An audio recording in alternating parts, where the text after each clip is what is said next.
Hello Year 10 mathematicians.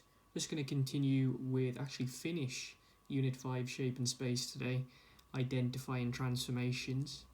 The main objective now is to use your knowledge of the 4 different transformations we've done up to this point, work out which one has happened on a given diagram, and then describe it correctly. So the 4 transformations that we've done up to this point are as follows. We've done reflections, rotations, we've done translations, and we've done enlargements.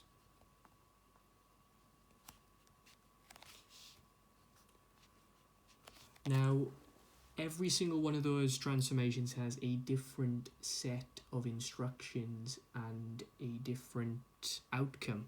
So when you are presented with a object and the image of that object, you need to decide, well, does that look like a reflection, a rotation, a translation, or an enlargement? Now let's see what EG number 1 looks like. So the first one you can discount for EG number 1 probably is an enlargement, because with an enlargement, normally the shape changes size.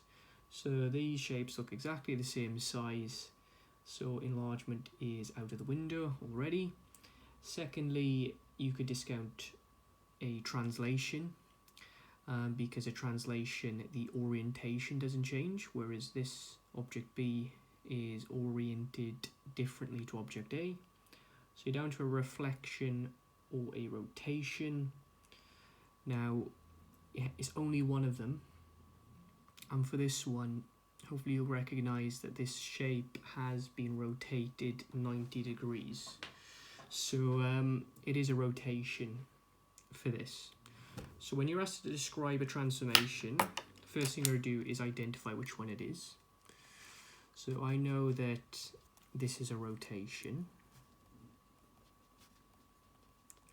And depending on what transformation it is, you have to state the correct number of instructions. Now with a rotation, that is 3 different things.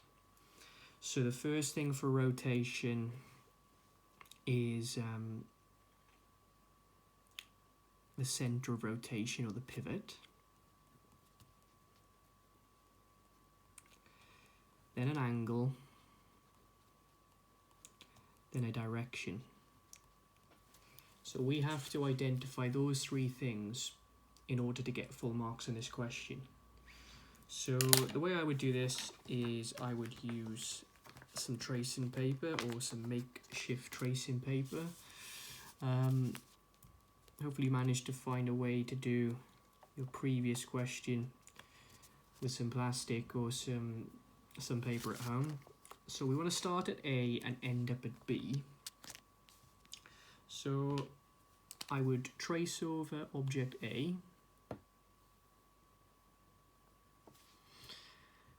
Then I suspect this is going to rotate 90 degrees, and I've just got to pick different pivot points. Now, for example, if I pick the origin and shifted, doesn't match up.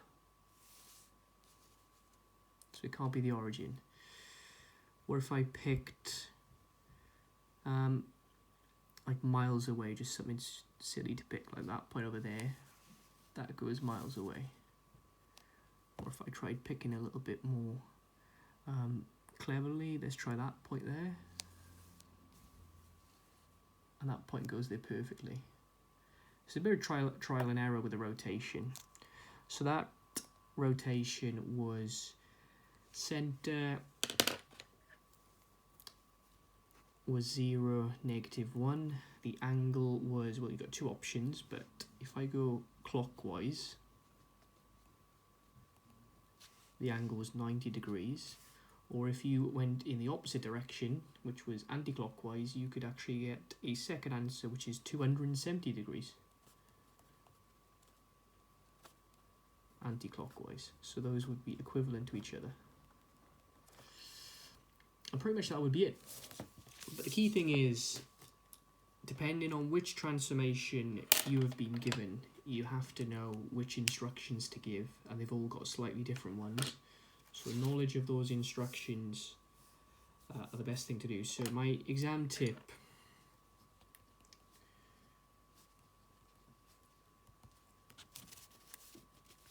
is, when describing a transformation, make sure you include a full list of instructions. Including the word itself, you will be surprised how many people forget to actually include the name of the transformation itself. So rotation gets you 1 mark, and then these get you 2 extra marks, and this would be 3 marks in an exam, believe it or not. Now I'm going to ask you to skip to the exam practice now.